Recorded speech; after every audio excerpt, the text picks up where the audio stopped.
So, you work for one of those dirty organizations, okay? And there's a clean organization across the street. They do good work, and they're having a huge fundraiser. They're inviting this big speaker. He's going to draw crowds. They're going to have all the seats filled, but they're having it at this hotel. So they're going to pay however tens of thousands for the ballroom, the food, and all that stuff. And the food is going to be halal and all that.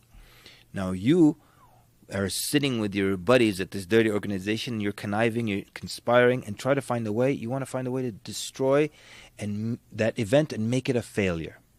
So what's the best way to do that? Like, you want to ruin their event. What's the best way to do it? I wouldn't know. I only work for clean organizations. Oh, man, that's how you do it. Good job.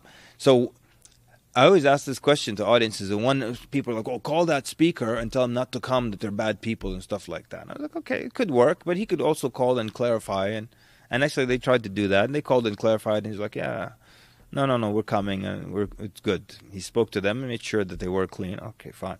But what's another way to do it? You have to have an event the same day. Have an event the same day. Yeah. Invite another big speaker, maybe. Exactly. And just try to offset take away from their audience. Okay, that's not bad. How about something dirtier than that? Well, is that like a 6 out of 10? Yeah, it could be a 6, because then it's going to cost you tens of thousands. But you could also make the money from fundraising, possibly. It's a sacrifice worth making to... But they'll also, now you're being directly opposing them. They're going to say, why would you invite someone the same date we advertised so before? It's supposed to be low-key. Yeah, it's supposed to be low-key. Yes, sir. That's how you do evil stuff. Yeah, and does Iblis come and tell you, "I'm Iblis"?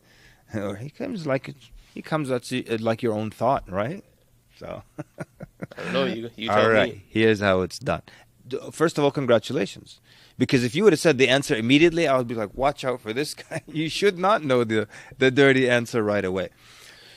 So what you do is you send 3 or 4 of your guys into their fundraiser. Let's say their goal is to reach $300,000. You get it. You get it? So your first guy says, "I'll give 100. Allahu Akbar, takbir. May Allah bless you and your family. Takbir." Then the next guy says, "I'll give 80. All right.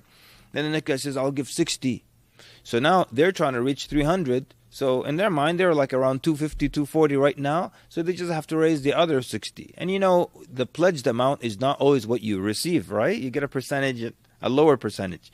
So now he's like just working on the other, whatever left over, $40,000, $50,000. And then he gets about 40, 45. So he thinks, khalas, we got about 295 out of the 300.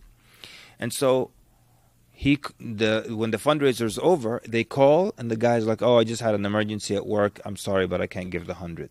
They call the next guy, "Oh, I'm so sorry, I can't give the 80. They call the next guy, "I'm sorry, I can't give the 60. So now what did they get? And they got probably about 40,000, maybe 38,000 from the pledged amounts.